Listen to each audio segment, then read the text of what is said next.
All right, rocking and rolling. I think my audio should be good. If not, and somebody shows up, let me know if my audio is not good. I also, all right. So the impetus of this talk, it's kind of connected to my last live stream. Uh, Again, tell me if my audio is working. And uh, man, okay, how to begin here? Uh, I just listened to PDK's homeroom this morning, so that's on my mind with ritual. Should I turn on the light to increase more light? And what is the value of ritual? That's where I'll start. What's the value of ritual? What's the value of tradition? Some pieces that I would connect there, some mosaics would be classical education, trivium, grammar, logic, rhetoric, poetic. Um, Another piece would be this little riff on deconstruction that happened in Nate's. What's up, Jonathan? In Nate's uh, conversation with who are the people? Roberto and another guy on a Bulgakov book. Um, but he had a little section in there. I timestamped it. It's in the description actually, and it starts at the pertinent part where Nate asks Roberto about deconstruction because Roberto's Catholic, grew up Protestant evangelically, I think, and then the other gentleman in there is an Orthodox priest who also grew up evangelical. But he asked Roberto about deconstruction, and Roberto says something like, um, he's like trying to clarify. He says, what do you mean by deconstruction? And he says basically, if by deconstruction you mean uh, growing in my faith, sure. And to quote one of my favorite quotes, Michael Polanyi, doubt and belief are ultimately equivalent. Doubt relies on a subterranean set of tacit belief in something else. So, what up, McMo? So, doubt is belief. It's just belief that you cannot name or articulate, and naming is framing.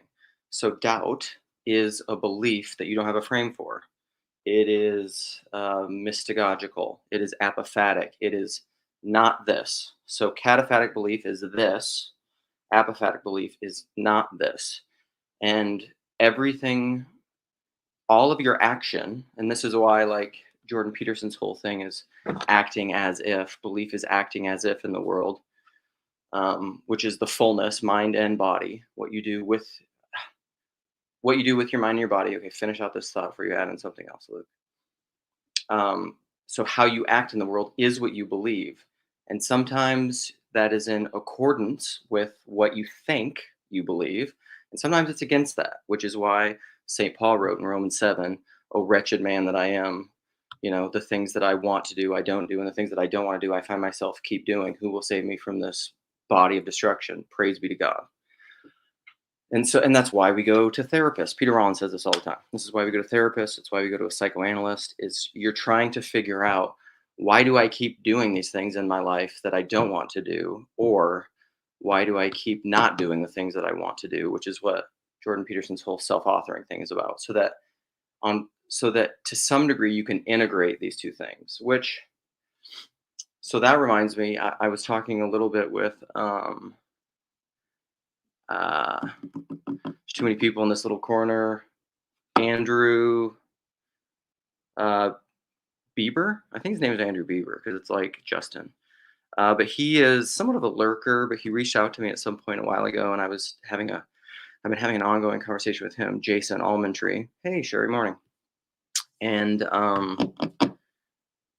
he was talking about, he's like a wild boy. He's like Jason. He doesn't really participate in a lot of these conversations and just reads the Bible all the time. So he has a lot of um, yeah, exactly that. Naming is framing, and doubt is just belief that you don't have a framing for. You don't have a name for. I don't know what it is. This is why. Sorry, I'm distracting myself. I'll go back to Andrew and Jason in that conversation. But That is why most people who deconstruct, they're deconstructing from this is why I heard that guy at the uh, when they were in the Netherlands at that conference. I've heard PBK say this. I initially first heard it from Rob Bell, but tell me about the God you don't believe in. I probably don't believe in him either. When you deconstruct from a narrow, encapsulated, bounded idea, propositional idea of God, and you're like, well, that God sucks, the sky daddy or whatever. That doesn't mean that you're no longer a Christian. That doesn't mean that you no longer believe. You just don't believe that. This is why there's this false binary that does not see the unity behind any distinction between atheists and Christians or self-identifying Christians. And this is just start listening to people say this. When people talk about who is and who is not a Christian, they're talking about self-identity to ideas. They're talking about cataphatic belief. They're talking about conscious belief. So they do not understand this thing that Polanyi is saying about doubt and belief being equivalent. If you don't understand that aspect of belief, you're playing a game, which actually is connected to one of the things in my description. Okay, I'm going to go here. Table, Jason, and Andrew for a while. It's about integration. It'll probably come back up. Track with me. It's like reading Faulkner or something. Just let it wash over you. Circumambulating. It wasn't literal, but it was script. It was off script. So I was talking to Chad the other day. Yeah, exactly. What does it mean to believe in your heart? Okay. Oh, sorry. We have a landline phone for our kids, and I don't know who this is calling. Pause. You guys get to hear me take a phone call.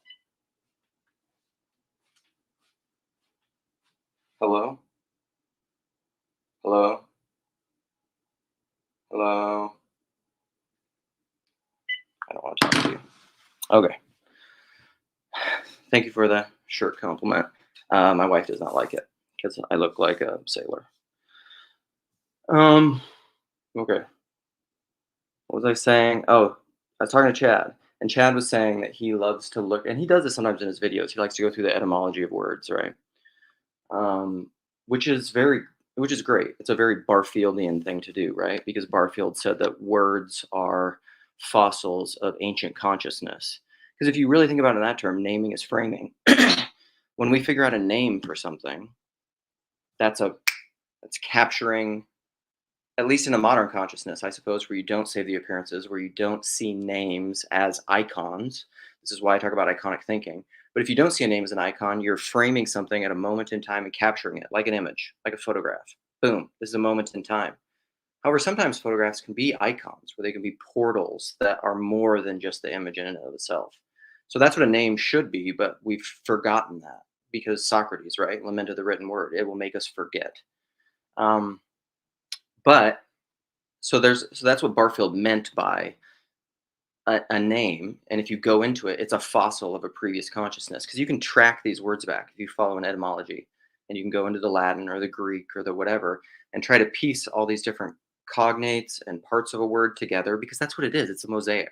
Preposition, the cognate, the middle section, which is usually rooted in some sort of a ground, which is rooted in a verb probably, and then like a suffix or the end of a word, and you piece all that together and you make sense of it, and you can see this. It becomes a mosaic, right? And so I did that the other day with script, and it's really interesting because script is all tied back to writing, right? So that, and hence that is a little bit of the inspiration for this thing going off script, and why I say like I'm the ad libber. Because the script is the framing, the narrative that has come before. But this is why, like, even you guys remember, I'm putting a lot of things out there, but when Vervaeke and was it Vervaeke and Peugeot that were talking about the nominalist versus the narratival? So the narratival, that's the way that I understand it. The narratival is the story that you put on something. It's the words that you put on something. It's your understanding, your description of something, your map of whatever happened. So we have that within a script or within a word, like this is what that word means. But like Chad was saying to me, when you go into the etymology of a word, you're often just like, holy cow, I didn't realize the word meant that, or that was its history, or that's where it came from. But again, Barfield, it's a fossilized consciousness. And we're connected to that, but very often words change and they form and they're fluid. But it's just a different thing because everything is like that, right? Being is like that. You have potency and you have act, you have potential, and then you have being. And these things happen at different times. It's reminding me a lot of Rupert Sheldrake's book, The Physics of Angels, because, um, and this actually came up in one of the videos that I linked in here. Rupert Sheldrake spoke with Bernardo Castrop, and it was fantastic. It was really, really good. But one of the things that they don't go into in there, but is we tend to think they do a little bit because they talk about Plato's eternal realms, and they say like that is the static realm, the eternal realm where things don't change.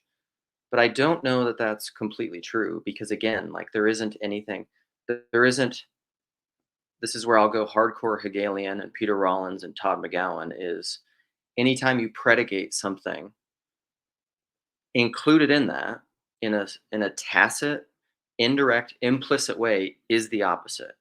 Anytime you say anything, there is identity and non-identity, which is the crystal logic that Jordan Daniel Wood is talking about. And I don't think you can escape it. Life and death, potency and act, being, non-being, uh, creation, creator, maybe God, man. Um, and so I want to look at comments, but I gotta finish fleshing a few things out. So what I would say is that there is an eternal realm, there's a spiritual realm, but it's not static. I don't think it's static. I just think that the rate of change is much slower, which is kind of like what the Bible's talking about, I think, when it says, day is as 1,000 years and 1,000 years is as a day. And you can get in, and yeah, I think we can understand this a little bit with quantum mechanics because how an angel or you could say even light to bring in like C.S. Lewis's space trilogy, how light reacts to time is completely different than us. Light is we measure time by light, right? The speed of light.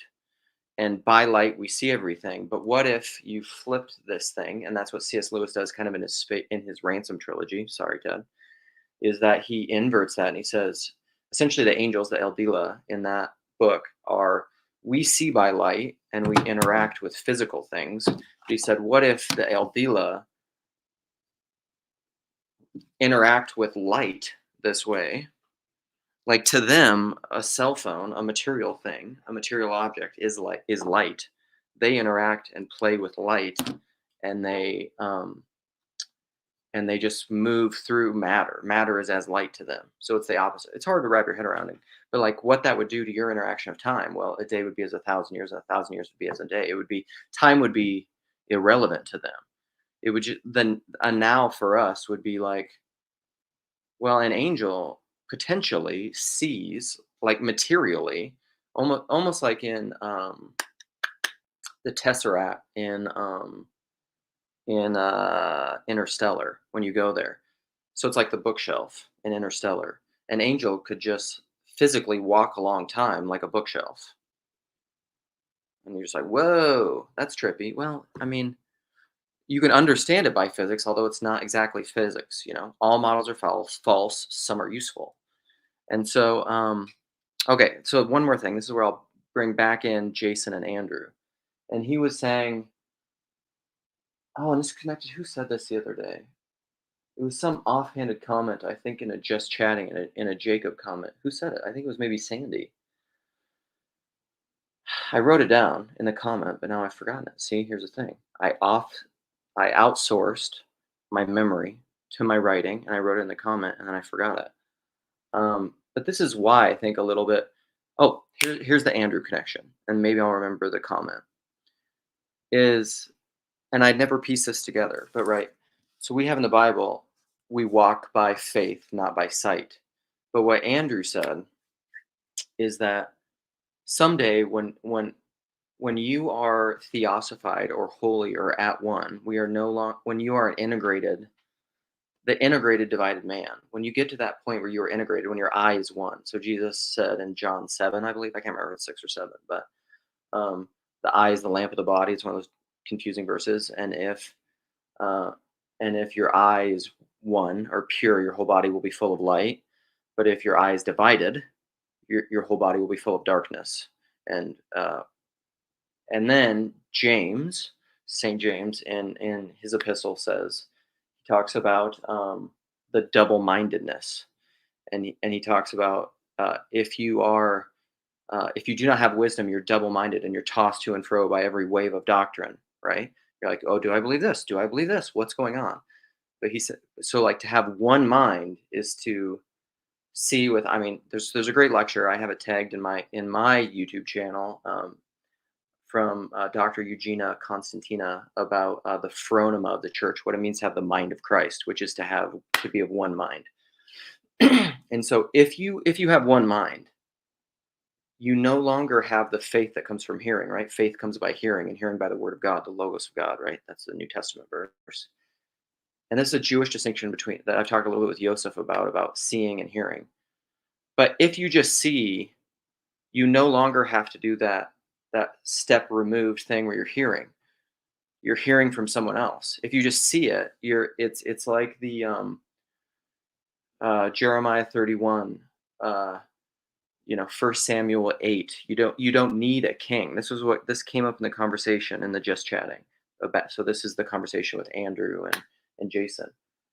This is why I think in the eschaton there won't be a king, and Christ will be a king, but not Christ in a way that would be like the Joseph king or the Davidic Solomonic king. It will be God in me, Christ in me. You won't need a king because God will teach you from the inner man, and faith. It won't be faith anymore. It'll just be seeing. You'll just see. So that's why, like Andrew said, Jesus in the New Testament, he could just see into the heart of men, right? He just knew things. The woman at the well, the Samaritan woman at the well, or whatever, or the Luke 20. Is it Luke 20, where he debates with the scribes about on whose authority does he do these things? And then this is why Jesus can always pin people down by asking him questions, because like he knows what's in your heart. He could just see it. It reminds me of like the Matrix, and Andrew was saying it'll be unbelievable what kind of, I mean, it's kind of science fiction-y, the kinds of freedom and ability that you'll walk on water. Like I when you see correctly, I truly think like nothing will be impossible for you. You'll have the faith to move mountains. You'll just see it, and sight will be reality. Pure act. This is why I think you need this merging of divine simplicity and process theism, because potency and act, God is both. God's becoming is our becoming. This is why even like the Sam Tiedemann distinctions of, I said this last night, sorry, and this is probably a heretical thing. Jesus was God and Jesus became God, because that distinction falls apart in the identity of identity and non-identity. So I'll affirm Sam Tiedemann in that, but like he's also fully God. And I've heard Jason say, like, or Cal has said this: everything that's true of Christ, I think, will eventually be true of us. And I know a lot of people don't want to go there, but that's because they don't want to go off script. There we go. They just want to regurgitate I don't know if they truly know what they think about things, because they're still in the grammar phase of the trivium. Okay, move into logic, learn about logical fallacies, and then move into the poetic, where in order to really make it something your own, which again isn't arbitrary, it's not distethered from grammar and logic in the tradition, but it becomes your own. Okay, I'm going to open this up. I'm going to read some comments. StreamYard. All right, let's go back here. Let's go back. See this? Does this deconstruction lead to hysteric? I think it can. But I think that has more to do with your temperament and your fear of the unknown. It's probably like a conservative temperament. Like remember, it's the the conservative naturally is scared of the chimera, and the liberal is scared of the hillbilly, the static thing, the thing that's inbred. And I think if you are more of a conservative temperament and you deconstruct, it will throw you into a hysteria. It'll throw you into a chaos. But this is why I never really deconstructed. I deconstructed some of my beliefs. Like I figured out, oh, like I'm here. So yeah, finish out that thought and then I'll see what you have to say. So like if you're thrown into this chaos, well, you realize, I don't know who said that. Chaos isn't really chaos. Chaos is just unnamed order. That's what chaos is. Everything is somewhat of an order. You just don't know what it is. Again, it's apophatic. It's doubt. It's apophatic belief. It's doubt that's not. It's belief that's not named. Mm-hmm. I don't really have anything to say yet. Oh, okay. You can just hang out. I'm just hanging out. Yeah, no problem. This is good. I like to react to things, and I have some dishes to wash. So cool. All right. Sweet. Just you want to mute yourself and then just pop in whenever you want to pop in. Yep. All right. Let's see. What else do we say? Sherry's here. Yes. And then Mandy, you said this doubt is belief you don't have a frame for. Something unnamed, right? What else? This is live television. Yeah, this is the new live TV. We're off script. Tayo, what up? I did not know this. McMo, dropping some truth. Nietzsche was basically an etymologist. Sweet. Wittgenstein. I don't know anything about Wittgenstein. All right, now we're back. Here we got some riffing, script, scribe, scrawl. Yeah, place and time, dialectics exist, intercommunication difficult. Yeah, this is like one of those. This is one of my struggles, and I believe like it was helpful when Peugeot said to me, and I think this is true. And this gets into the Vervaeke 4Ps that initiation is necessary for the fullness of understanding. You can't understand something until you're initiated in it, because that's participation, right? That's participatory knowing. You have to engage in the rituals. You have to engage in the procedures. You have to engage in the what is it? Propositional, procedural, participatory, perspectival. Because you won't get that perspectival without the participatory. But this is where, because of writing, and I think because of propositionalism, because of all the script stuff, and because of thinking of, like, even when we say things literal is one of those super fuzzy words. Go look in the etymology of literal. We take that to mean physicalist, but that's not what literal means. Like, I don't honestly really know what literal means. It's a hard word. And so if you think that you can have this dialectic with ancient consciousness, like you're reading the Bible and you can just understand what they're saying, like what's that perspicuity of scripture? That's one of those beliefs of sola scriptura or Protestants. Okay, again, you're denying the perceiver. Sheldrake said that really well too in the beginning of that lecture. I really recommend that people go watch that talk with Bernardo Castro. But it's not. They said this isn't for beginners. This isn't like for laying out their broader ideas and theories. It's basically, he was basically asking Sheldrake if he's an idealist. And Sheldrake says, no, not really. And then he just lays out. And I found out Bernardo Castro was a huge Sheldrake fan who's been following his work for like 25 years. And he essentially said, I talk about things differently, but I do that very intentionally because I see myself as not being able to integrate and have all the nuance that you say Sheldrake says. And he's like, I see that as my own handicap, but like, it's just what it is. And I was like, amen, Sheldrake's a boss. So anyhow, you can't just, if you think you're reading an ancient text and you're just seeing it one-to-one, again, it's this one-to-one thing versus the many-to-many. You're not. You can't. What you see in here depends a lot upon where you're standing and the kind of person you are. You can't enter into an ancient consciousness. It's just not without a ton of work. And then even to that degree, I don't know what you're capable of. But all right, let's keep rolling here. You got something to say? I think so. Okay, let's do it. Okay, so I think really everything comes down to being and non-being.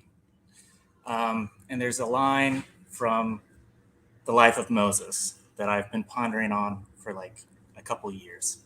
And I don't have anything to say about it, but this is the line. The definition of truth is this: not to have a mistaken apprehension of being. falsehood is a kind of impression which arises in the understanding about non-being, as though what does not exist does in fact exist, but truth is the sure apprehension of real being. True being is what possesses existence in its own nature. Non-being is what is existent only in appearance with no self-subsisting nature. There's a lot there. That's good. Yeah. And so I think this idea that you have of what personalist knowing, Yeah. of like you can't know anything without knowing the knower. I think it's and true. being the knower and the known at the same time. And like, you know,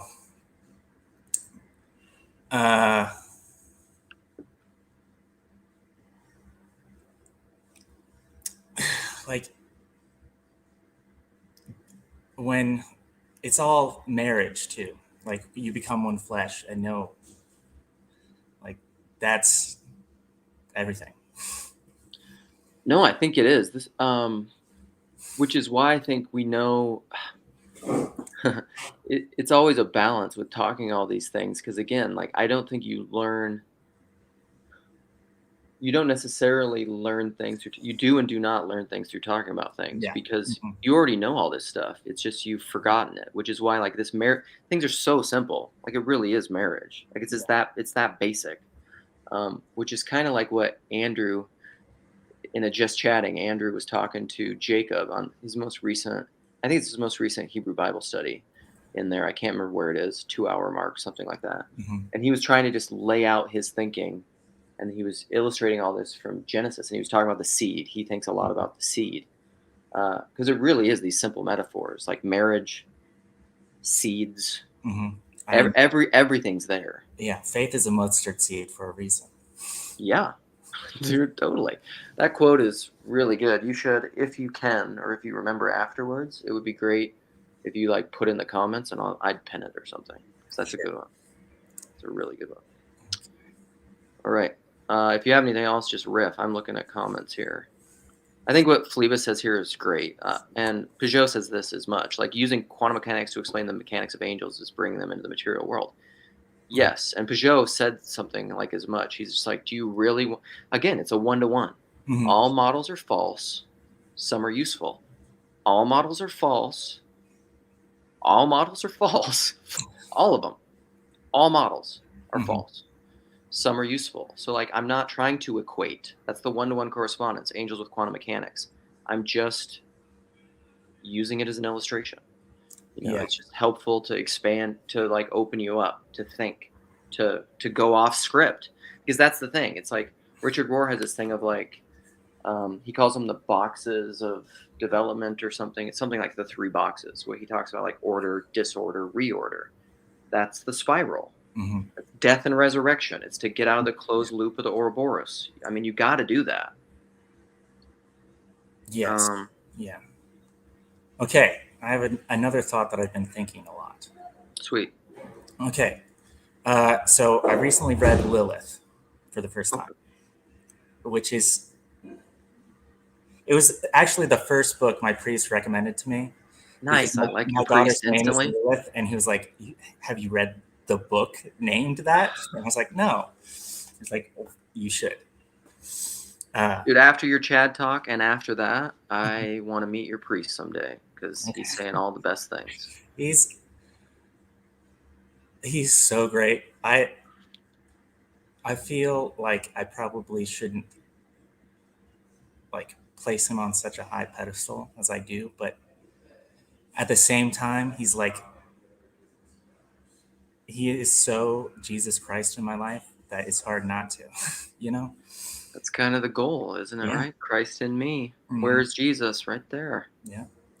Okay. So I've been thinking about the constructed self and the created self. Okay. I like it. So like in life, we're just constructing all the time. We're just Mm-hmm. adding on to ourselves. we're enlarging ourselves to have something to be proud of, Yeah. I suppose. And then in the end, it's all stripped away, and what's left is who we were created to be. And like the experience of the removal of everything you constructed, and what that is, and then relating that to like the idea of like ascesis as like practicing death, like removing from yourself all these additional things, and allow like existing in a state of prayer, which is the state of being in the presence of God. Yeah. Maybe becoming like a child. Mm-hmm. Yes. Yeah. Yeah, dude, I think that's really good. There's a Master Eckhart line. So there's something I haven't fully worked out. There's two things. So there's this Master Eckhart line that says like salvation, the process of salvation is not one of addition but of subtraction. Mm-hmm. So that reminds me kind of what you're saying, or like falling. I often say falling off the peak of Mount Stupid in Dunning-Kruger, Yeah. or learned ignorance, or whatever. It's all this ascesis, or becoming like a child, the child mind. But then there's this piece from the Nate talk, because I'm just promoting these because these are all in my mind, my conscious Congress, and these are good talks. But that Bulgakov talk where they talk about like within the East, there's too many things. This other thing just came into my mind. Yeah. Yes. There's that's also a little thing that we say in this little corner all the time. Too many things, and we just like can't. Yes. So in the Bulgakov talk, they speak to the difference within Eastern Christianity, and that it's not like the Eastern non-Christian traditions where salvation or theosis is one of pure. It's not exactly ego death, where it's like a complete elimination of the self and then an entering into the oneness of nirvana. You retain. It's almost like a fullness of the self. This is my handle, the white stone name, like whatever that is, whoever you truly are. It maintains the distinction and the difference of. It's the both end thing. It's the creature creator distinction, but like where those lines are really hard to draw, and it's the and the self. This is why I balk so much when like Paul will get fired up or pejoratively talk about the secret sacred self. I'm just like, there's some truth in that needs to be agape into being. Yeah. So go ahead. What up, Jonathan? So. Hello. Well, I feel like you had something to say. I wasn't planning to join, but you're just like hitting all the all the good stuff. Well, this is great. Okay, I want to pull off of falling off the top of Mount Stupid. Yeah. Okay, so I see the Tower of Babel is like the society we live in, basically. It's the sum of all the constructed selves. Well, that's kind of like, who's the other Neil from West Virginia who said society is for order and communion is for belonging, like, yeah. Or that's all institutions are inherently demonic. That's what I'm getting at. Yeah. So sorry, Yes. Keep going. Okay, so we're building this giant tower, and like we're all like super pumped to climb to the top and become like take God, right? But then like the world is inverted, so we're actually digging a pit. So this is like this in the Psalms, where it's like we're there's like these lines all the time of like rescue me from the pit that the enemy has like laid a trap for me. Yeah, my antichrist false salvation. Yeah.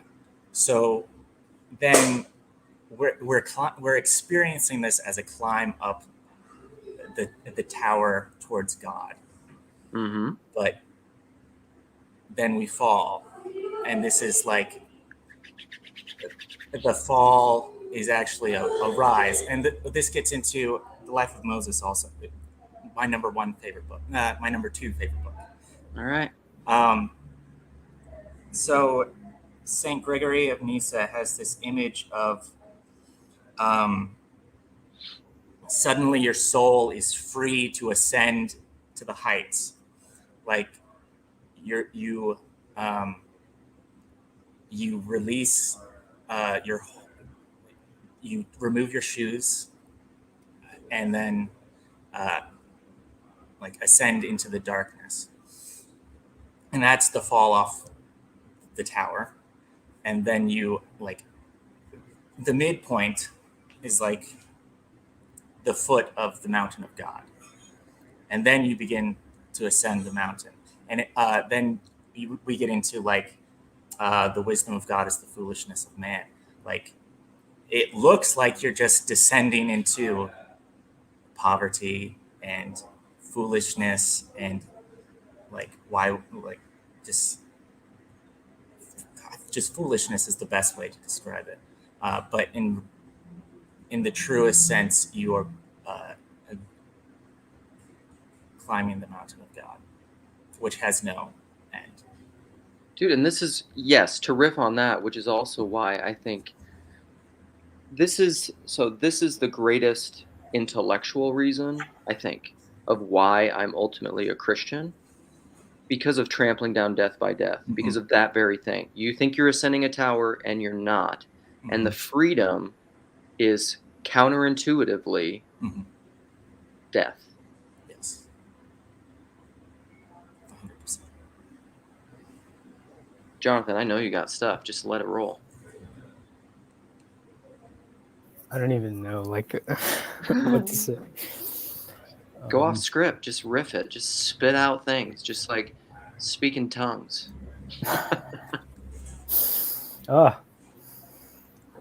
Hot take, all right? I think we're always speaking in tongues, basically, in the sense that like nonverbal language is also happening, except it happens continually. And it's like so like we can consciously use nonverbal language, but in this unconscious use of it, it's always going on naturally, quote unquote. One might say supernaturally. I don't know. And yeah, I don't know. This idea is super salient to me, so I tend to spin on it. But that's what I got when it comes to speaking in tongues, because we're always speaking in tongues. I can roll with that. What up, Michael? What's up? Hey, man. What you got? You just coming to hang, or you got truth? I really Well, loved your.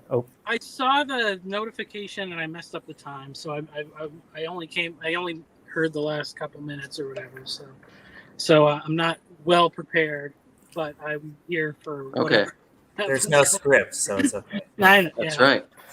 I really Words liked can your be stumbling video. blocks only when they're scripted. Only when you can't see the iconicity within them. Only when you're doing the one-to-one thing. If they're not that, they're just things to play with, like a child. Become like a child. Play with those words. Build some towers. Knock them down. Mike, it's nice to meet you. I've been like watching your kind of following your stuff for a while.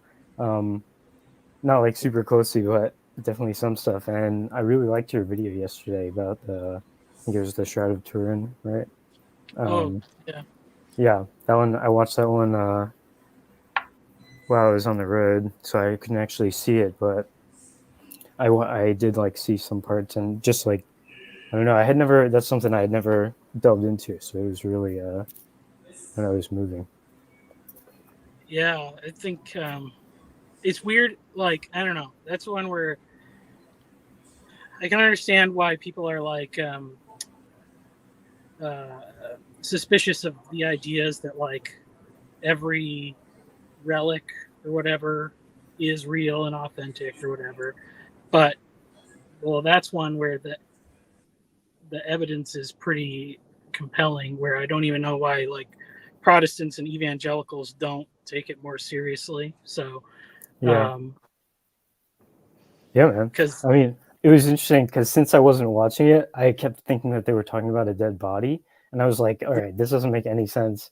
But then, as soon as I like realized that he was talking about like a garment, and I opened the screen and looked a bit, and I was like, "Oh wow, this is like a really compelling argument or case." It's not an argument; it's more so like a presentation of information. You know, it's like, wow. yeah, well, I just clipped out all the stuff about like, you know, the trauma or whatever that he endured.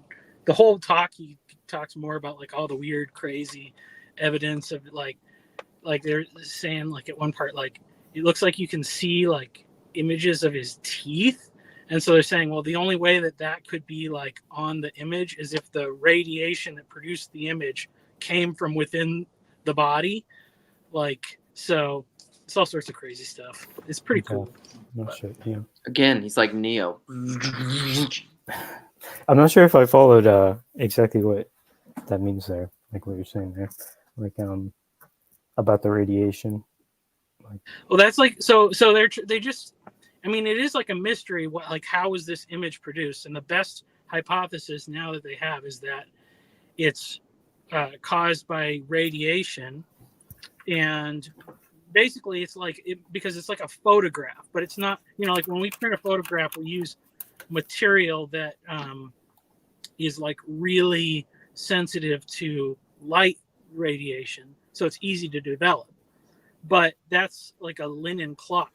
But if you have powerful enough radiation, like more powerful than just regular sunlight, you can do it's the same thing. You can still make a photograph. It's just, yeah, but you need it. So it must have been like, so basically they're like, the only way that this is possible is super powerful radiation, like either shown down from above or came from within the body. And then like saying that like if you can see his teeth and stuff that on the image, that means it must have come from inside. So that's resurrection comes from within. That's wild. Is that what we're saying? From within Jesus, at least. And then apply John 17. That yes, that if we are in Jesus and Jesus is in us. If thine eye be single, if thine eye be Christ. single, you know, if thine eye be single, if you're at the balance, then your body is full of light, right? Or something like that. I don't think this is quite it, Anthony, but could be.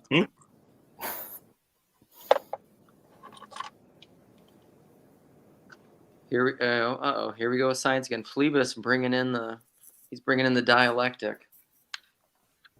He's bringing in the contrast. That wasn't the point of my video, though. My video, because I had that little clip from Malcolm and Simone talking to Paul, where they were talking about how if you can go through trauma, but you're not like, if you have the right mindset, if you're like, this is good for me to go through this experience, you won't be traumatized in the same way. And then that just ultimately, so then I put that, and then I put a bunch of these just facts about like, this is all the stuff that the person whose image is on the shroud, but you know, Jesus went through.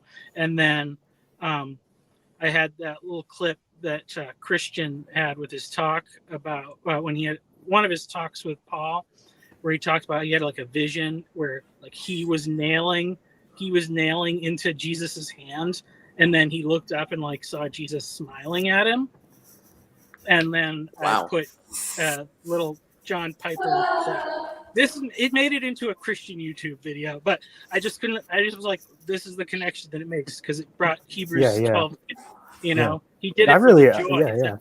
So it's like, even if he was not actually smiling, he was smiling on the inside, which is like crazy to think about, you know. For real. Yeah. I'm gonna scratch what I was gonna say. It's irrelevant. I think there was something that came up. One or the other. I had a very I watched a lot of stuff yesterday. So there was a conversation with what you just said. Remind me. I think this is in this conversation. I'm giving all these false references, but it doesn't matter. So it was Ken Lowry and climbing Mount Sophia, and he was speaking with one of his friends, and I think they brought up that point, which is a very, I don't know, it's from like that scene in The Hidden Life, but like what is trauma? Or somebody sent me a study, like my last evangelical church, my last small group leader, he sent me a study once, I don't know, like 7 years ago, about there was some new study that said, like if you voluntarily take on something that is traumatic, like going to the gym, working out, hot yoga, whatever, doing really hard labor, and then if it's something that you choose to do voluntarily, it like benefits you, it makes you stronger, it makes you anti-fragile, right? But if you don't want it, and if you're fighting it, and if you're hating it, if you are opposed to it, again, this is the whole, like, the perceiver is necessary for perception, why the person is the center of everything. Because, like, if you are pushing against it, the locus of all meaning is the person. If you're fighting against it, it gives you cancer. So why in one person does it increase strength and anti-fragility, and in the other person, the exact same thing, produces cancer? Which is something I don't know. That's I what want to talk. Peterson said with like voluntary suffering, right? Just kinda... Which is related. That's another thing that I had on here, which is related to transformation and work and learning and doing hard things, because that kind of thing is popular now. Like PVK will talk about steep slope. It's one of the poles of orthodoxy, or like everybody's into like David Goggins now, like like I want to go run 200 miles, blah, and just like do push-up competitions and things. And I think part of that is connected to, okay, here's a few, this is a different mosaic, but I think about this like even being at home with my family around Christmas and the allure of screens. And so like I have all my kids home. There are times when like my wife and I are home and all the kids are home. And if we aren't very proactively like playing games or doing something, if we're all just like sitting around, people lose their minds. Because like we just don't have a, in ancient times, you didn't have the capacity to sit around. This is one of the problems of affluenza and technology, is we have this leisure time with like, what am I doing with myself? But then like ancient people were just like, I'm working my ass off from like sunrise to sunset so that I can eat and not I'm not die. sure about this. I'm going to push back a little bit. All right. Okay, I don't even know what I'm saying. I see where I kind of see where you're going. And I'm like, okay. I'm with it. But I think part of this not inability to like sit is connected to this whole propositional, or like propositional left-brainism, closed circle state of things, and because when we like to like just let the words run and like keep almost like a virtual, it's like we like to abstract ourselves away from the reality of what's going on via this constant thinking, talking stuff. Mm-hmm. And so when you sit, that's when you encounter your experience as it is, or something like that. And then I also think that people actually had more leisure time than like they didn't work like crazy like we do, but well, the leisure time was integrated, it was built in, you're washing. It was all kind of like leisurely in a way. But yeah, there's definitely, I can see both sides of that for sure. Yes, our hobbies are the hard labor of the ancient world. Yeah. Let's go rock climbing. Yeah, plant a garden. Definitely a lot of time to rest between planting and harvest. So like that's a built-in leisure time.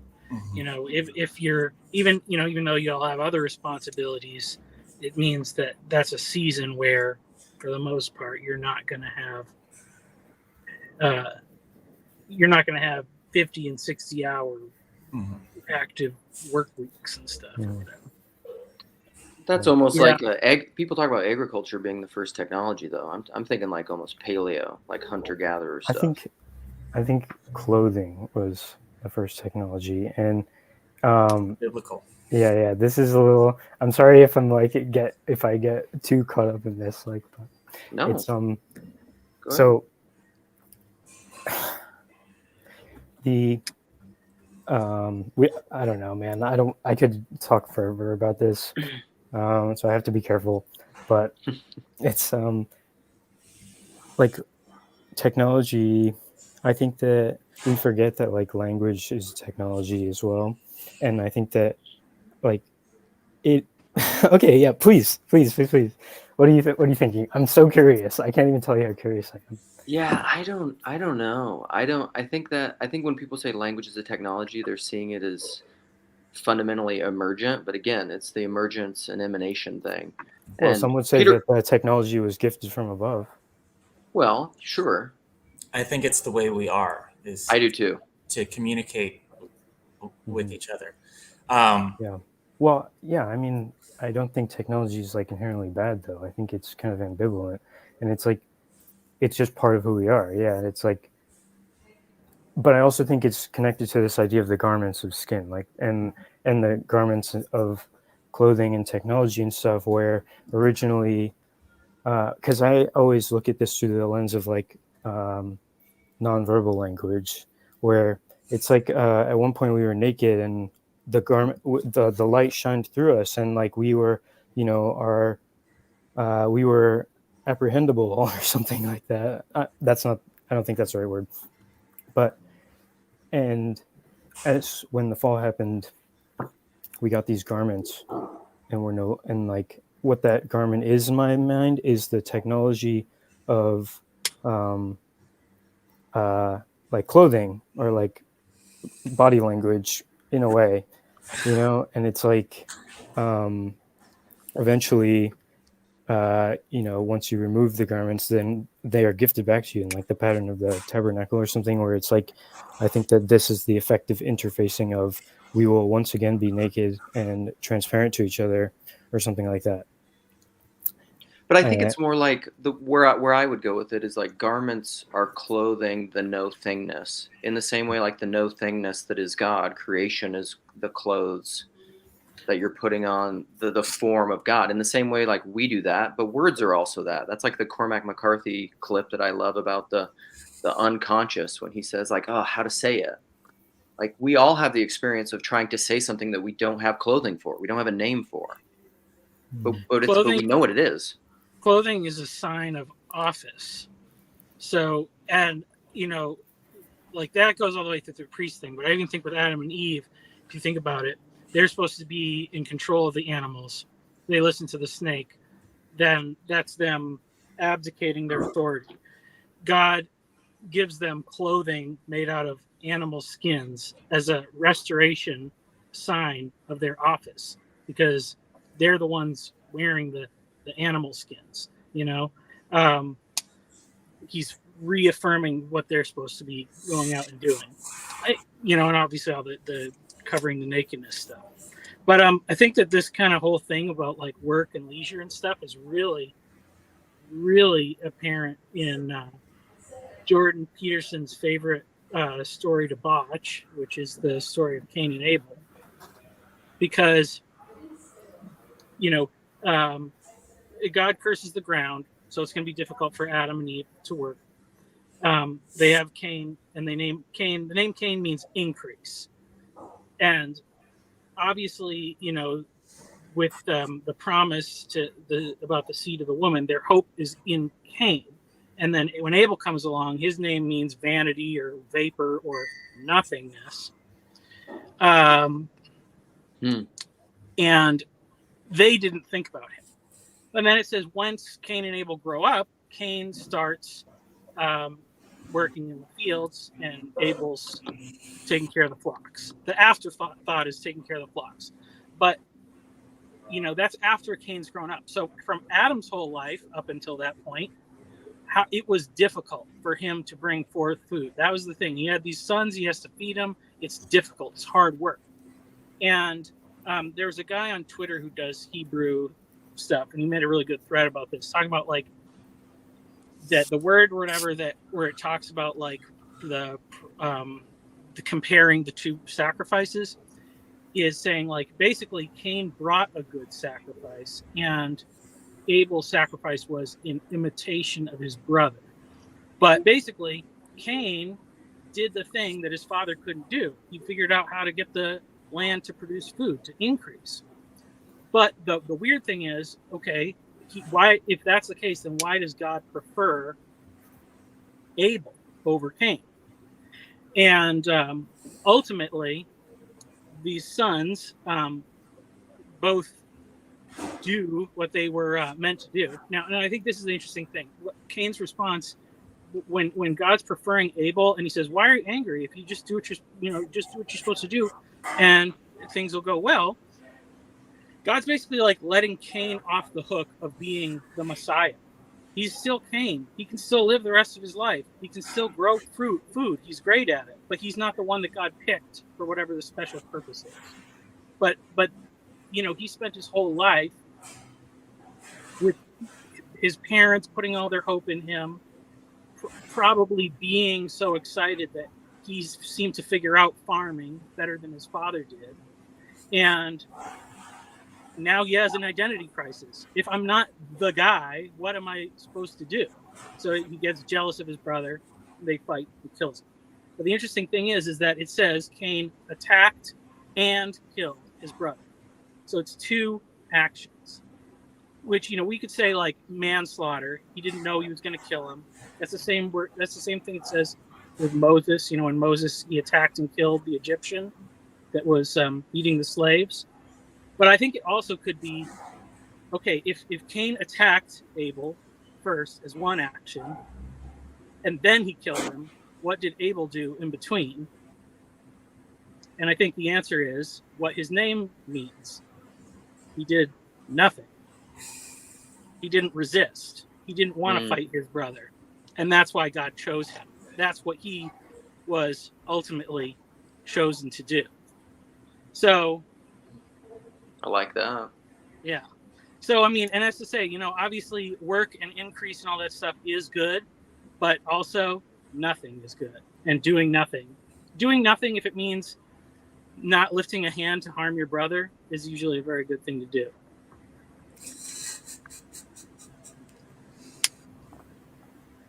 Yeah.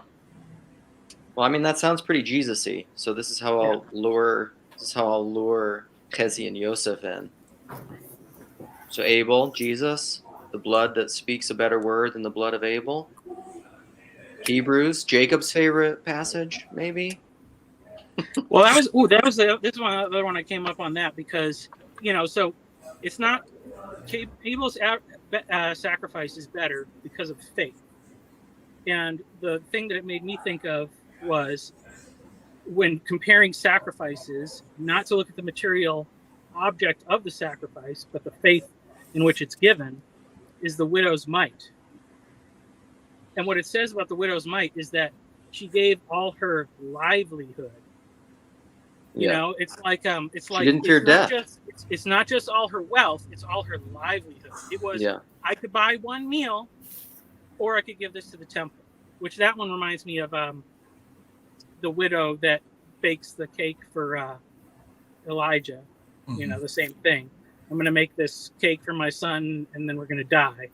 And he gives it to her instead. But that's what Abel gave. He gave his life, That was the sacrifice given in faith. Probably faith of resurrection or, the goodness of God. Yeah. And I think it's not even, I'm feeling the impulse to say the thing that I always say is that I always encourage people that Christian faith in the resurrection can't be mammon. You can't be like, I do this and then I'm gonna get out of death free card. That's not the kind of hope in resurrection we're talking about. That's not the faith of Abraham. It's not the faith of Abraham. That's not the widow's mite. It's a different thing. The only way out is through. And that's, scary. Yeah, Paul, get in here and ad-lib. All the way. Also, Paul, I was watching. I finally got around to. I haven't delved all the riches of the members only of the PBK thing, but I was listening to your talk with Laura, and Laura's flipping great. But there's so many fantastic masculine, feminine anathemas that are said in that conversation, which I can understand why we don't want to make it public. It's like, we're talking about like true egalitarianism and what that implies. Uh-oh. Cover your ears. Paul's hiding. I believe that. This is when Paul's getting ready in the morning. He probably is naked. We're all naked. He's got to put on the garments of Costco. The kingdom is here already. You know, That's right. You know, yeah. All right, I'm probably not going to stay around too long. Does anybody have any? This is. I just get overwhelmed by like the crazy, like it's so much super salient. It's too so many salient. things. So many things. One of our little. Yeah. That's one of those little. Yeah, there was something bingo else. things of this little corner. There was something else about the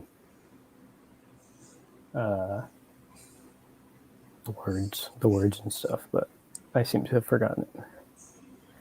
Yes. To whoever who was asking for a video on the life of Moses, just read it. Like, don't get it through someone else. Just read it. It's not very long. I read it like 10 times in 1 month. So.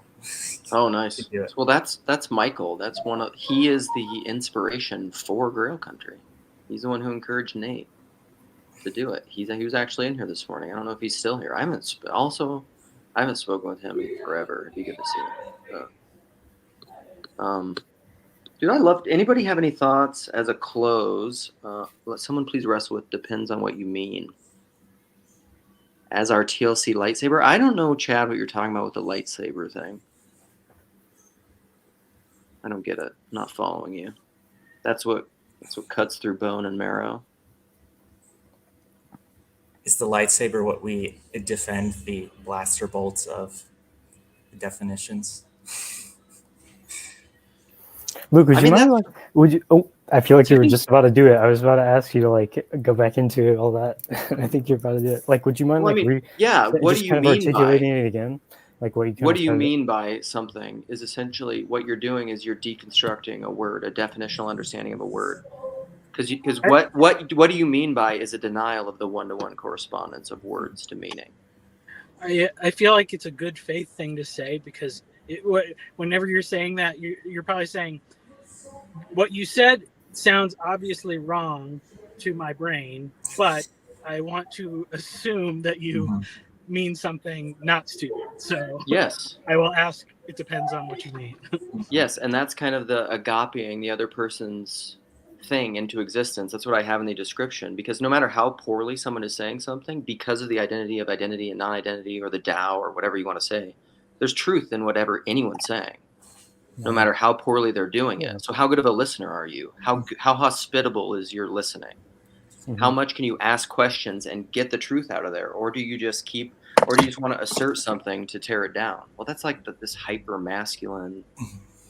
No, that's what I used to call. Well, never mind. I won't say it. It's probably not appropriate. Okay. But I used to, in the box, I used to have a saying, which Michael will know. But it's like, it's the foul logocentrism of waving your something in everybody's face all the time. Yeah, I think the the counterpoint to this is the unspoken, like in the context or something like that, or like perhaps the nonverbal, like, or the how you say it, not just what you say, or something, and like I think it's symbolized by the cup, and you have the logocentrism that you speak of, because the logocentrism is weird, because it's like obviously the logos is central to everything, but in another sense it's like it kind of depends what you mean by logos, and so it's like, in one sense, if we think about logos as like this foul logocentrism type of obsession with being,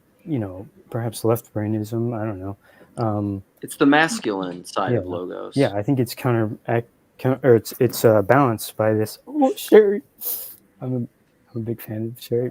Uh-oh, we're having some fanboy action. Meeting your heroes.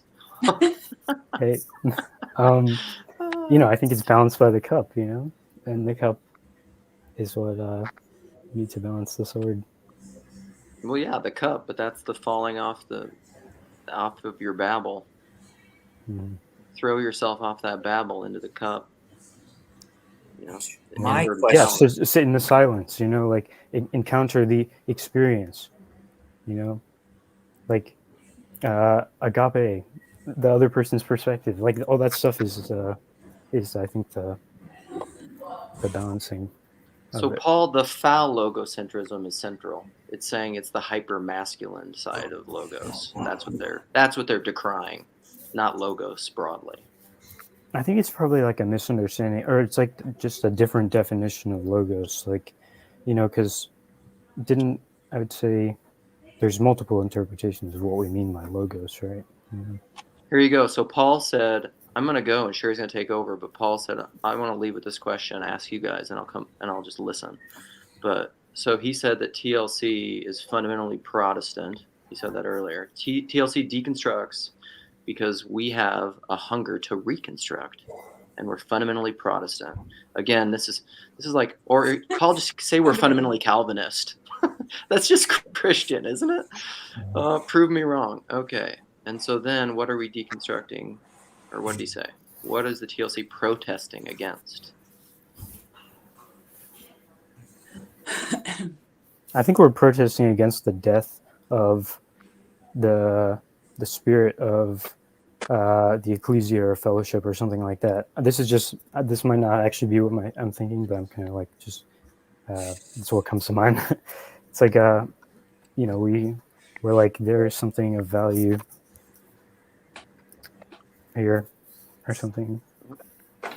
So here we go. Wisdom is knowing when to stop. So I'm leaving you with Sherry. Keep it rolling, boys. Oh, you're and leaving? Sherry. Hello, good morning. Good morning. Hello. Good morning. Oh, I didn't realize he was leaving. I didn't even You brush said that my like hair yet. 4 times. I thought I'd keep the thing going because everybody seemed to be just getting into it. So I wanted to hear that quote again, Neil, that you quoted from the Life of Moses, actually. Okay.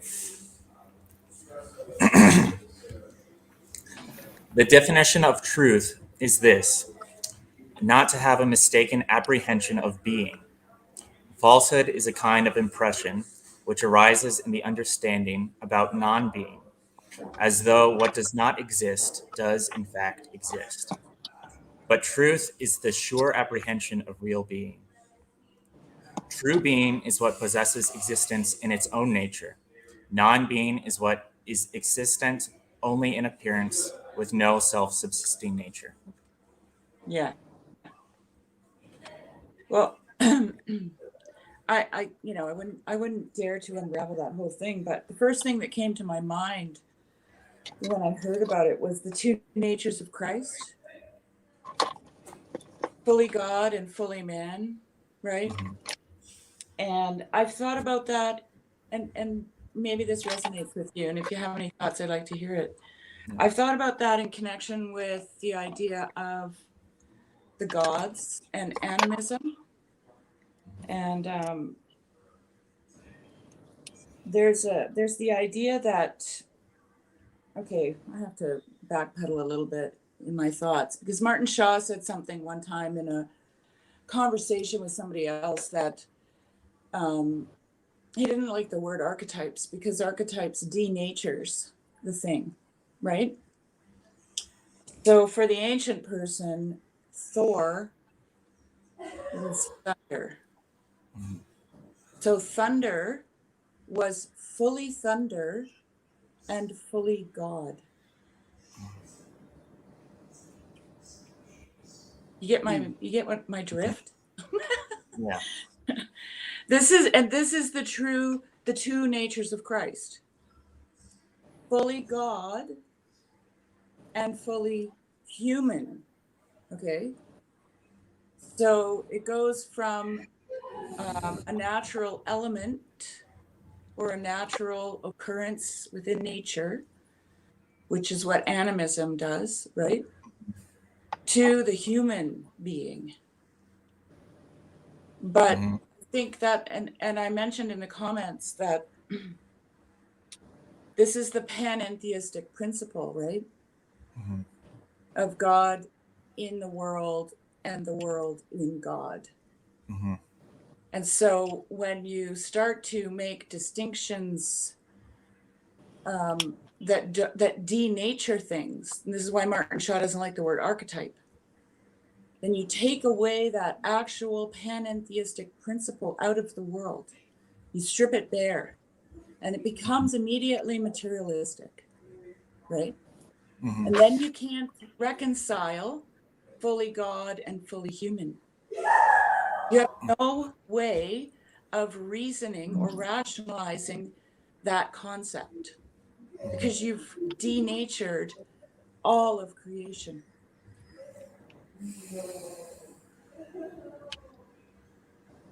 And this is why animism, in my opinion, is important. Because I made that comment also. So anyway, those are my thoughts when I heard that. Because when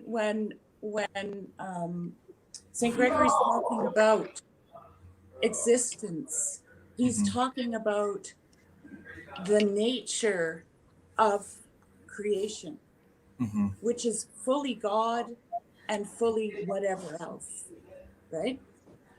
So this is where the primitive, or I don't even like that word, the ancient mind would have had it absolutely right that Thor was fully God, fully thunder. They weren't separable to the ancient person.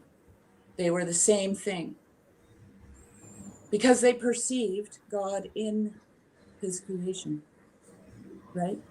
Yes. Yeah. So those are my thoughts. If anybody has more to add, I'd like to hear it. I mean, I always like the way, like Francis Schaeffer always talked about God, God is of the Bible as being an infinite personal God, because, and saying like we can't comprehend him on the level of the infinite, but we can understand him on the level of the personal. And I was kind of going back and forth with Jacob the other day about why Jesus isn't so great or whatever. And he was saying like Jesus didn't even get married or father children or whatever, like as to say his life wasn't archetypal enough to have had the significant representation. And I was thinking about that, but then I think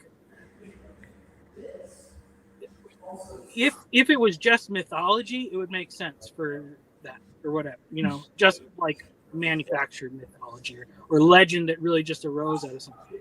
But Jesus had one particular life, and he couldn't do everything possible that a person could do in one particular life.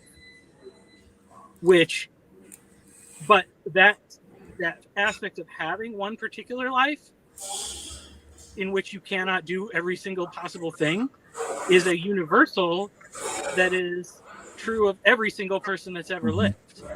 And so in a sense, what he didn't accomplish is one of the things that makes him knowable and understandable to us.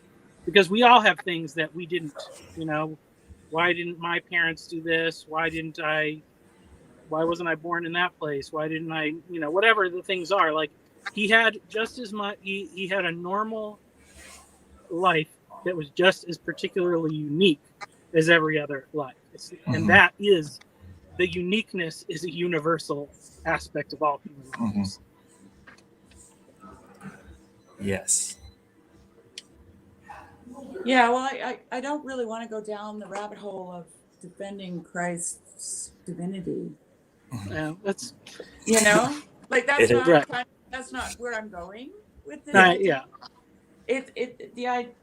So like St. Gregory says in there that I can't remember the last part of it, but something about to see the very existence of something, right? The very And for me, when he's talking about existence, he's also talking about essence. He's talking about potential. He's talking about seeing something for what it actually is, not how it presents to you. And how it actually is what it contains. So it's the metaphor of the acorn becoming the oak tree, which the fathers use all the time. Right? They're all over that metaphor. Or I like the caterpillar and the butterfly, right? Because the caterpillar looks nothing like the butterfly, and but becomes the butterfly, and in the butterfly, the caterpillar is made whole, complete. He's not lost. He's not destroyed. So the essence of who the caterpillar is fulfilled in the butterfly. Right? And everything is contained within the acorn and the caterpillar. And this is what St. Gregory's talking about when he talks about the truth of the existence.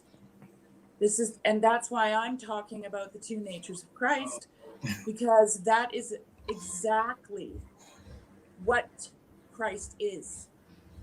He's fully God and fully human, right? Yeah. And I'm not saying it to defend his divinity.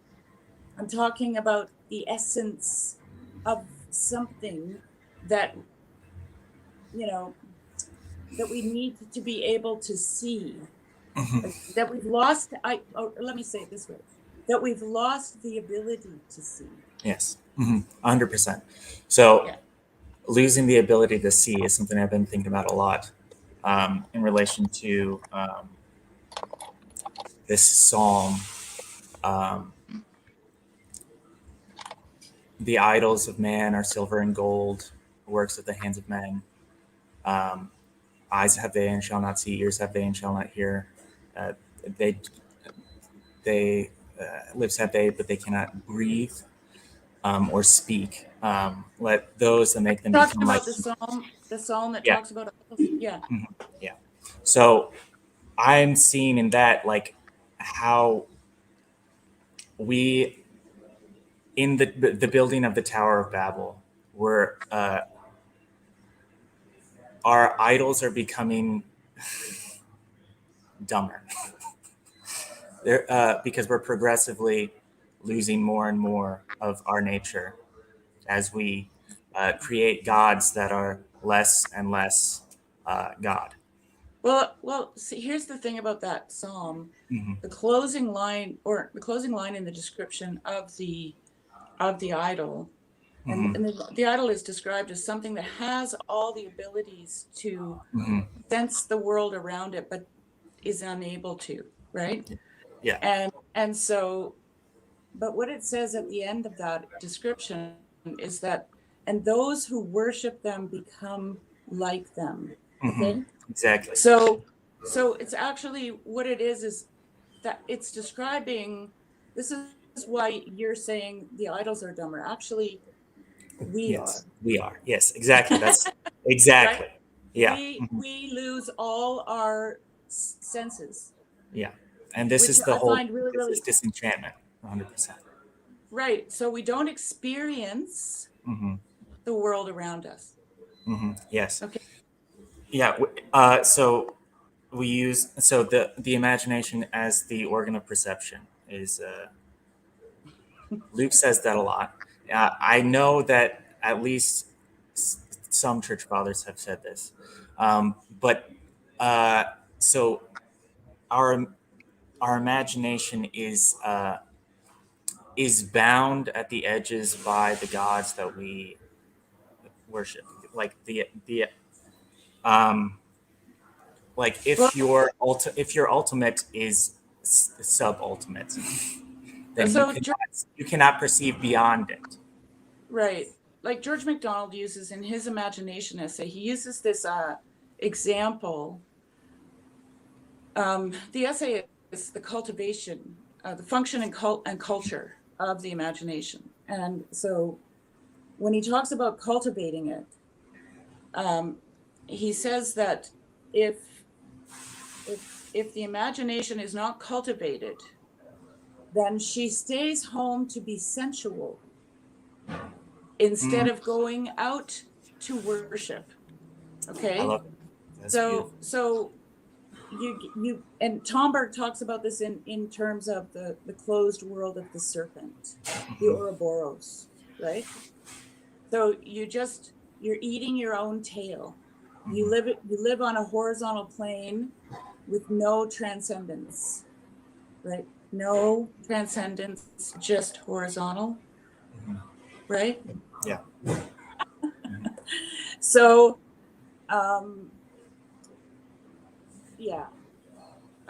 I think that's what happens, and this is why idolatry turns you into a person who cannot experience creation. And then, going back to George MacDonald, he says that creation is the divine imagination of God. Okay, because that's where it came from, and everything in it is imbued with meaning that God gave it. And our job is to use our imagination to light the lamp within it.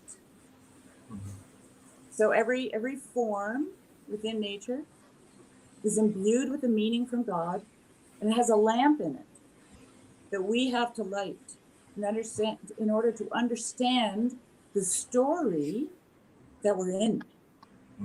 Because we're in a story. And everything around us is telling us the story.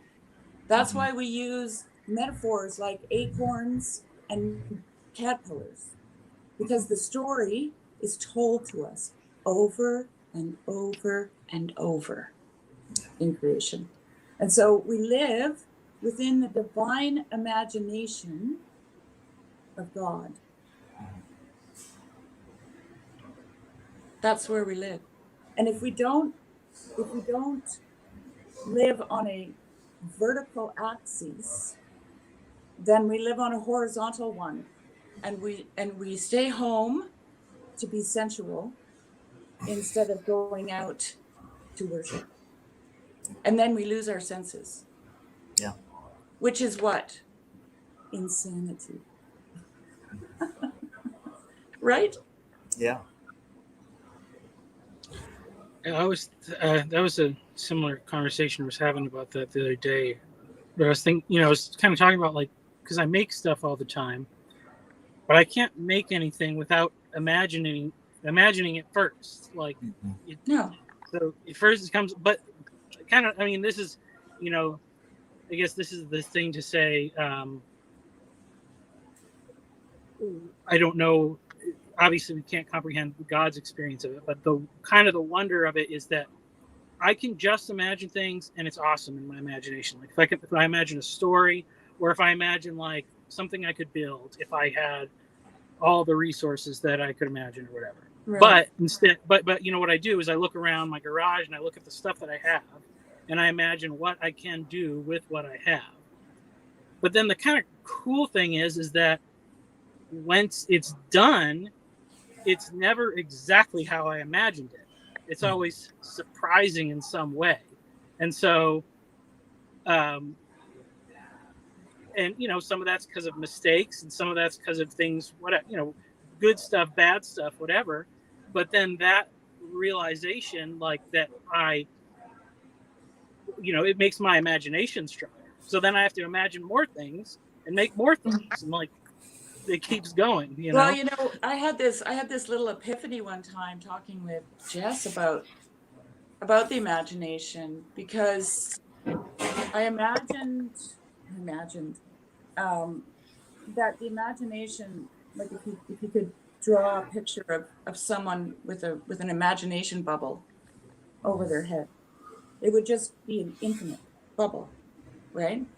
It would work like a funnel. It would just kind of expand out into the four corners of your comic strip and never end, because your imagination has the ability to imagine anything. right? In your imagination, pigs can fly, right? So what you're talking about is infinite. When you're talking about the imagination, right? You're talking about the infinite. And when you choose something out of that and you take it into your body, you incarnate it and you create it, you have made it finite. You have made the infinite finite.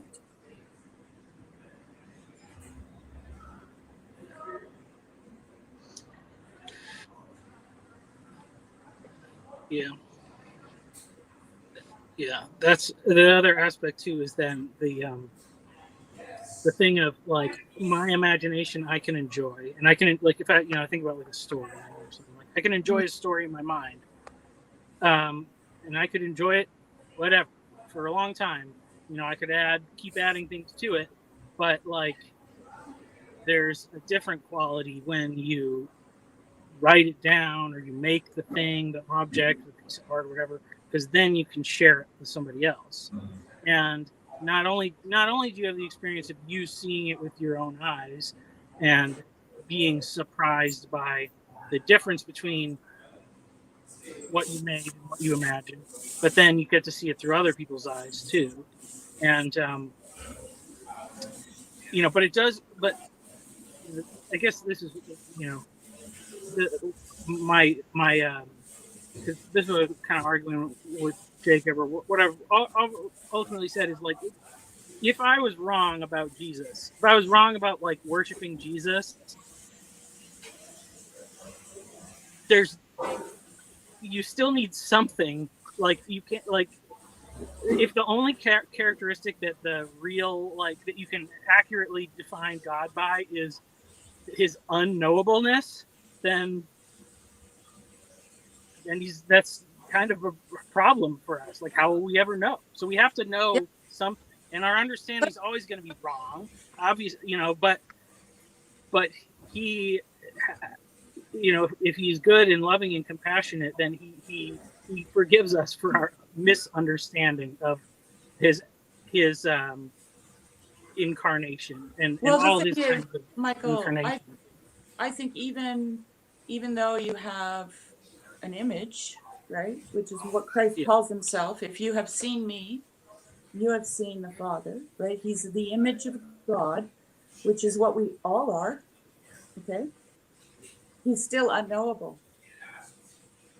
He is still, Christ is unknowable. I am unknowable. You are unknowable. If we were knowable, we would be bored of each other within a millisecond. Like ultimately speaking, like if you could know something fully, well, to like see something is not to know it. Yeah, that's my whole point. Right. From the beginning of this conversation. That's why we have to understand the two natures of Christ, because we've lost the ability to see the existence, essence of what the story we are in. I feel like I'm preaching now, sorry. It's just really passionate for me. Right? Yeah. Like I think it's good stuff. Yeah. And so it's like, Jacob can't say that the God you have is knowable, and you can't either. He isn't knowable because you see him. No, you can know him to some extent, though, right? Like you can. I'm not saying you can't know him. Depends on what you mean by know. I'm married. Paul Vanderklay uses this example all the time, and my husband still surprises me. I've been married for 37 years. Okay, so is he knowable? Yeah. Is he knowable? No, not fully. He's not. Mm-hmm. So what does that make him? If he's not knowable and he is knowable, that makes him fully human and fully God. Because that's what God is. Not knowable.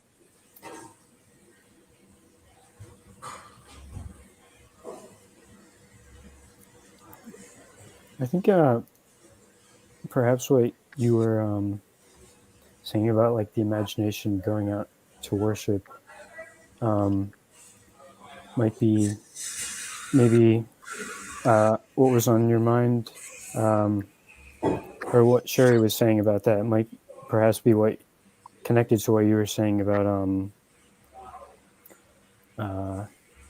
like you can spend all this time and we can infinitely imagine, because like it's not until you actually apply the imagination for the good or something that it like that it actually I don't know exactly, but there's something, I feel like there was a connection there. I really loved that quote when you read that initially, Sherry. I thought that was super, like it really resonated with me because I feel like I've been pulled in those ways, where it's like go and it's like when you when you use the imagination in worship, it's like that is how the circle is opened in a way. It's like that's when things happen, Exactly. and That's when the muse arrives. yeah, and yeah, and but I've also had times where it's like just when you do that, yeah, I don't know. I think you got the gist of what I was saying there. Yeah. Yeah, and it's, like to make it a really concrete example, during all the COVID lockdowns, right? Was there any imagination available to anyone at that point in time? I don't think so. Nobody could imagine anything except what they were, they were locked into this world of facts and figures, right? And so they literally stayed home to be sensual. Like it was like the perfect example, right, of people, just, I don't know. I can't, because if people imagine, we don't want the powers that be don't want people imagining. That's what I have to say. It's like maybe that's not the best way. It's like if people are imaginative and they fill the world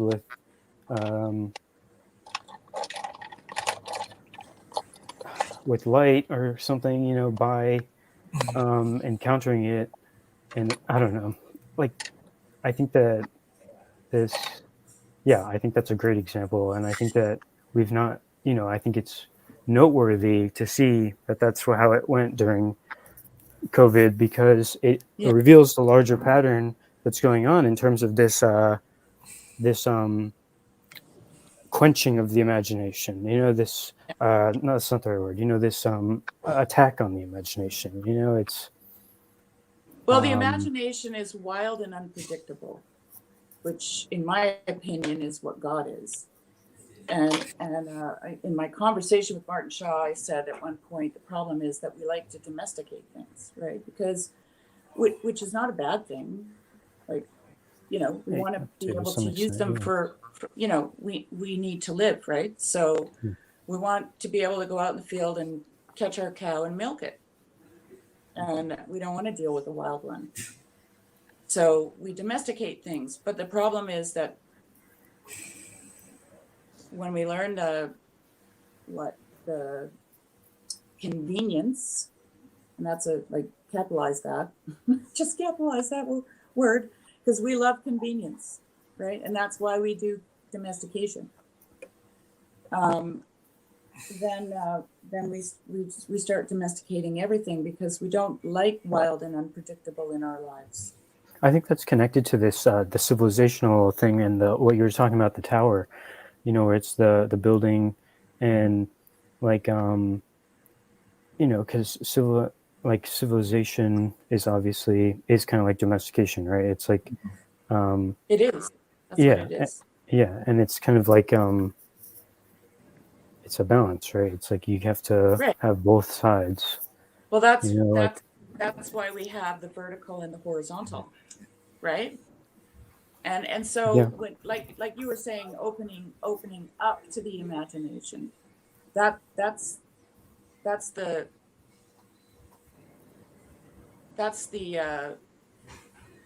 climbing the ladder of rationality to open the door of irrationality, right? To I think I see what you're understand saying. that it is only through rationality that we encounter irrationality, and that the cosmos Mhm. or existence, as Gregory of Nyssa says, is irrational, essentially, right? And It's almost like a you know, redeemed irrationality, though. It's like you have to kind of go through rationality and you can reason. come to And the end of your rationality, right? yeah, yeah. The end Well, of your life, yeah, it's like a prodigal journey in a way. right? Mhm. Yeah. Yeah. Yeah, I think you know, like obviously, like a complete lack of any boundaries or borders or anything. Yeah. It like, you know, I guess it's kind of like that thing where Jordan Peterson talks about, like, let's play a game, and he says you go first. It's like that's too Too much for open-ended. us to, Yeah. like, you could say, like, you have unlimited room to imagine anything you want, but you don't have any kind of starting place. You don't have any constraints. And Right. and I think that the opposite is kind of like what happened with the COVID times, that everybody was, the freedom to imagine was so limited by all these, you know, doom, these sayings of doom, and about if you leave your door open, or if you contact other Or people, if you and all these question things. the narrative, Yeah, I think our metaphysical constraints you are. need both. I think that our like we do need constraint, right, in order to create. Mhm. Actually, constraint is one of the greatest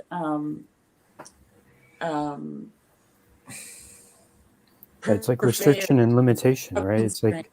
Saturn and Jupiter, restriction, limitation, and Yeah, the more constraint you have, the more creative you become, right? So it's I like, don't know. And I think that our constraints are, you know, our God-given constraints are time and our bodies. Yeah, Right. that's what I was going to say. I was going to say, you'll never, you won't be able to fill your own self. Like, there's plenty of, there's, you are a constraint. Yeah. On yourself. Right, and this Like, goes to the garments of skin comment, right? Yeah.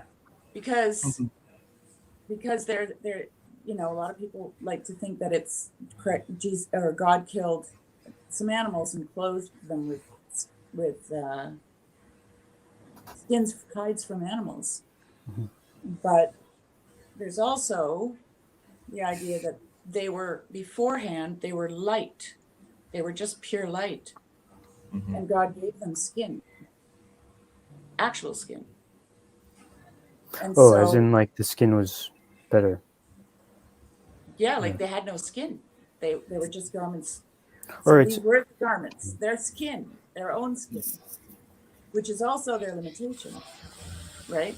And that's after that, that's where the limitations come in. Now you know you'll experience pain in childbearing, and you know you will toil and labor, and they're cast out into the thorns, right? but eventually the garments enter the skin. but eventually the garments are like, I'm thinking about the transfiguration, right? And I'm thinking about how like Yeah.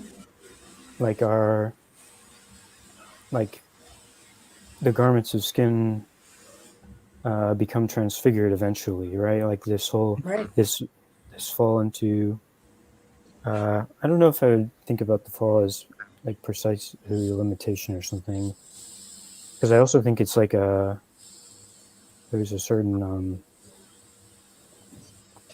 I don't know, like this is too big for me to speak about, but Just say whatever you're thinking.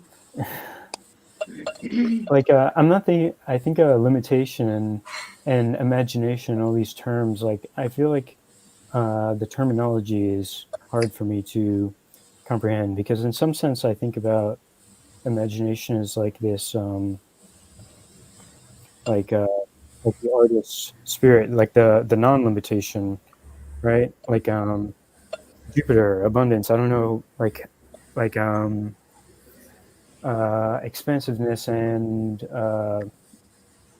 the quickly moving spirit or something like that. But I don't know. What honestly is in my mind right now is Galahad Adonis's Cosmogram. I'm not sure if any of you have seen that, but it's this.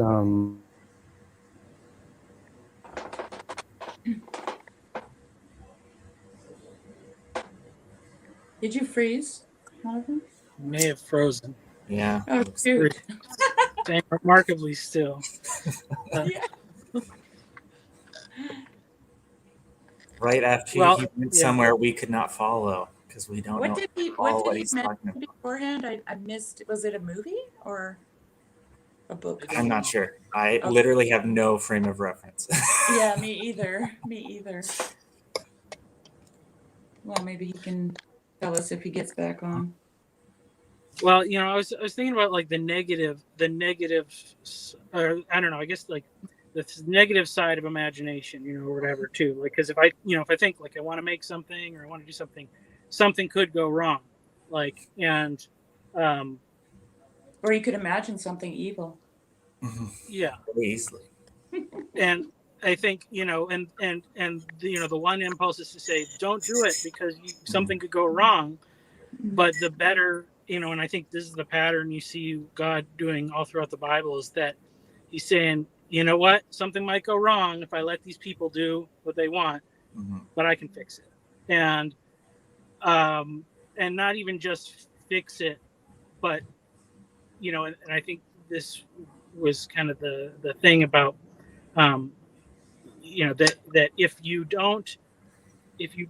you can accept the trauma or whatever that comes to you with the right attitude and the perfect attitude, which is what Jesus does,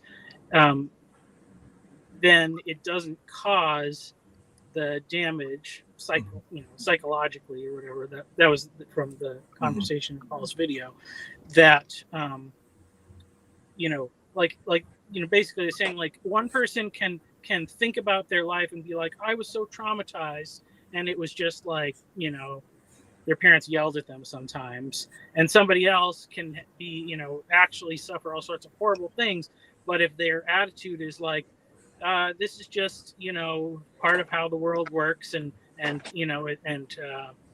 it's something to overcome, then like there's so much healthier, how you go into it. And so I think that like our fear causes us to not do a lot of things because of that fear of what will go wrong, what will be the trauma, and the kind of, and I mean, that's what I say, like, why is there all this pain and suffering in the world and stuff like that?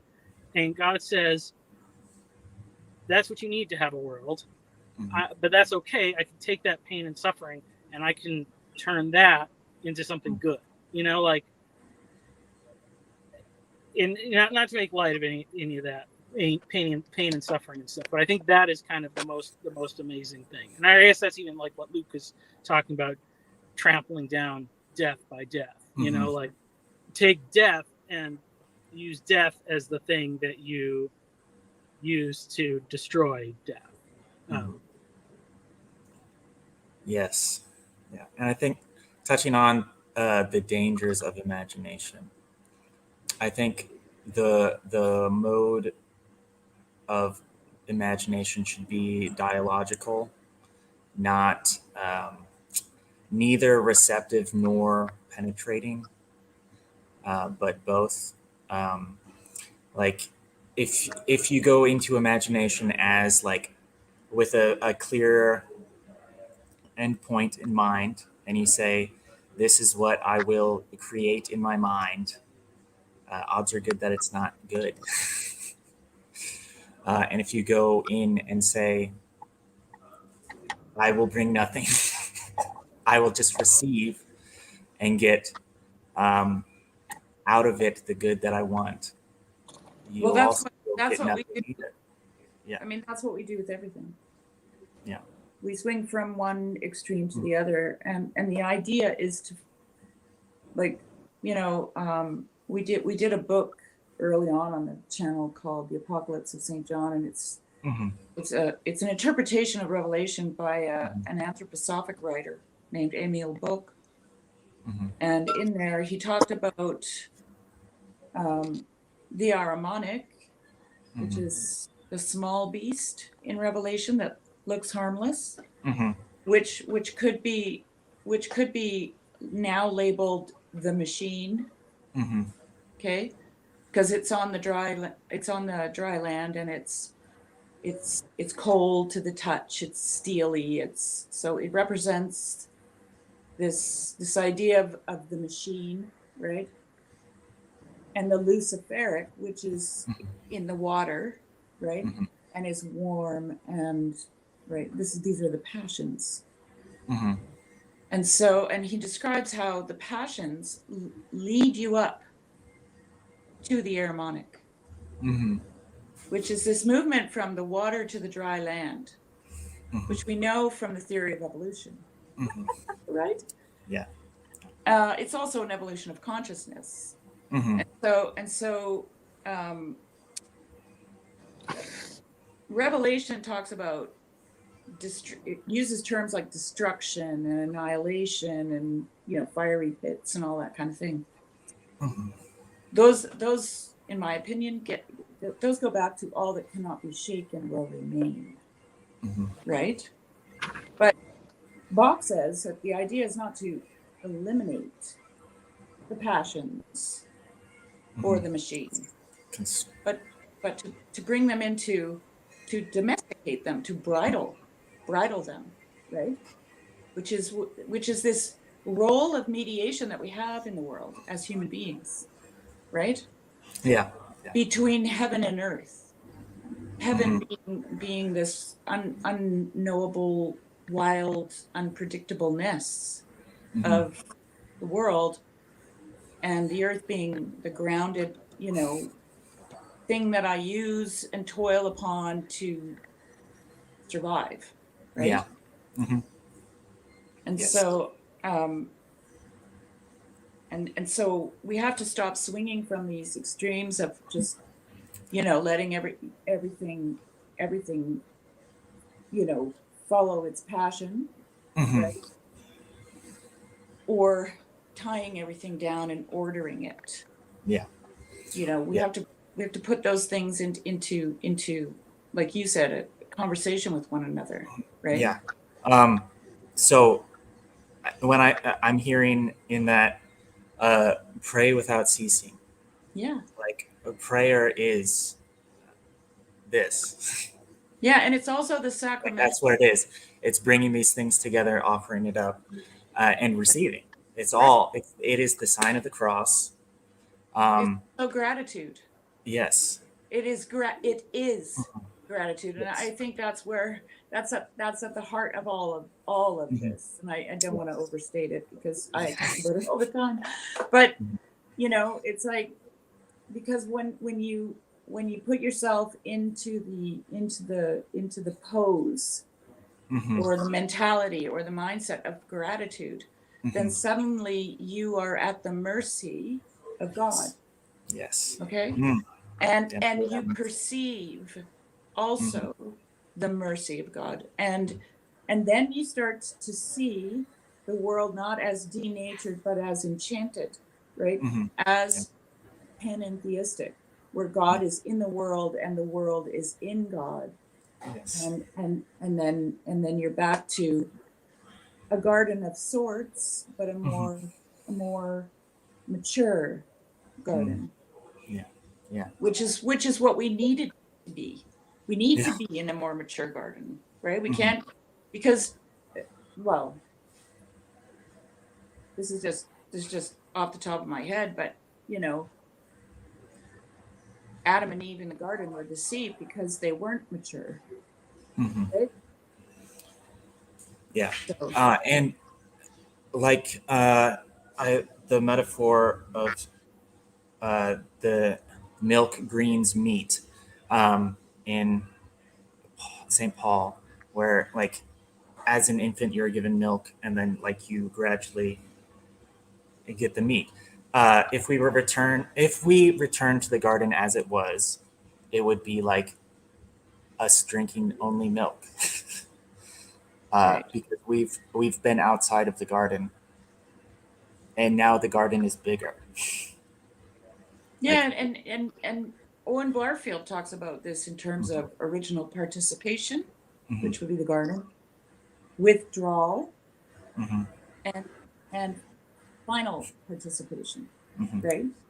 So you have a, you could talk about those from our perspective, like we originally participate with God, we withdraw from God, we finally participate with God. Mhm. But you can also say God originally participates with us, God withdraws from us, God finally participates with us. Both of those things are true, right? And in Judaism, there's a thing called tzimtzum, which is the withdrawal of God. When God withdraws, because he's so big, like in very simple terms, that if there would be no room for anything else to grow. So he withdraws so that we can grow.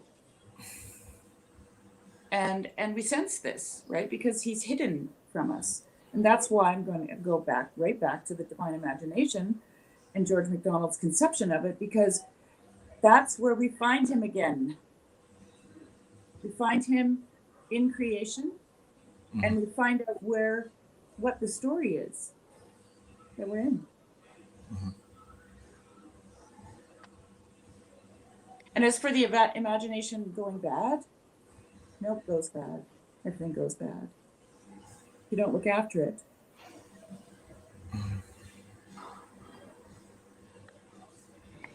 As I said, bad is not bad if you deal with what you consider bad. It's only bad if it keeps you from ever creating and just leaving it in the imagination. If the mistakes that you could make keep you from trying to do anything, that's the biggest tragedy. Right. And that is what, like Neil pointed out, that's idolatry. Mhm. Because you lack all your senses. You're insane and you can't experience the world around you. And that's really where we are today. Like it's terrifying. Like, in my opinion anyway, we're insane. We've lost our senses. Yeah. Isn't that another term for insanity? Yeah. It is for me anyway. Yeah. Imagine a world with only 5 senses. Gosh. And then we did, and now we live there. Yeah. Sad. Yeah. Well, my family's bumping around upstairs, so I should sign off now. But All right. it was a really great pleasure to talk to you guys. Indeed. And Neil, I just wanted to say I super enjoyed your conversation with Chad. Thank you so I much. bawled my eyes out. Me too. I bawled my eyes out when you described your first experience in the Orthodox Church. Yeah. I listened back to it, and I was like, man, this guy really gets me.